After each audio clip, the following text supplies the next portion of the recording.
নমস্কার দর্শকবৃন্দ, আরএসটিভি লাইভের পক্ষ থেকে আমি ডক্টর আর শাস্ত্রী শাস্ত্রী।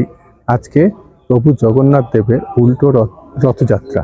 তাই এই উল্টো রথযাত্রার পুণ্যতিথিতে আমার সকল দর্শকবৃন্দকে জানাই প্রীতি, শুভেচ্ছা, আন্তরিক অভিনন্দন। সকলে খুব ভালো থাকবেন, সুখে থাকবেন, সুন্দর থাকবেন। নমস্কার, ধন্যবাদ। নমস্কার। আরএসটিভি লাইভের সমস্ত দর্শক বন্ধুদের, জ্যোতিষ সমাধান অনুষ্ঠানের সমস্ত দর্শক বন্ধুদের শুভ উল্টো রথযাত্রার অনেক অনেক অনেক প্রীতি, শুভেচ্ছা এবং আন্তরিক অভিনন্দন। উল্টো রথযাত্রা ঠিক এক সপ্তাহ পরে হয় এবং আমরা সকলেই জানি এই দিন প্রভু জগন্নাথ দেব তার মাসির বাড়ির ভ্রমণ সম্পূর্ণ করে আবার তার বাড়িতে ফেরেন।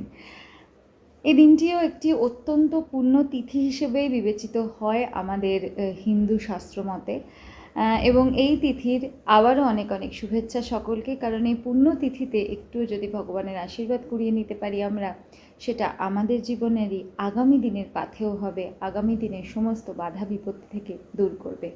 আরএসটিভি লাইভের পক্ষ থেকে, ডক্টর রাজা শাস্ত্রীর পক্ষ থেকে এবং অবশ্যই আমি আপনাদের বন্ধু মোনামি, আমার পক্ষ থেকে সকলকে আরও একবার শুভ উল্টো রথযাত্রার অনেক অনেক অনেক প্রীতি, শুভেচ্ছা এবং আন্তরিক অভিনন্দন। ভালো থাকুন সকলে, ভালো কাটুক উৎসবের দিন।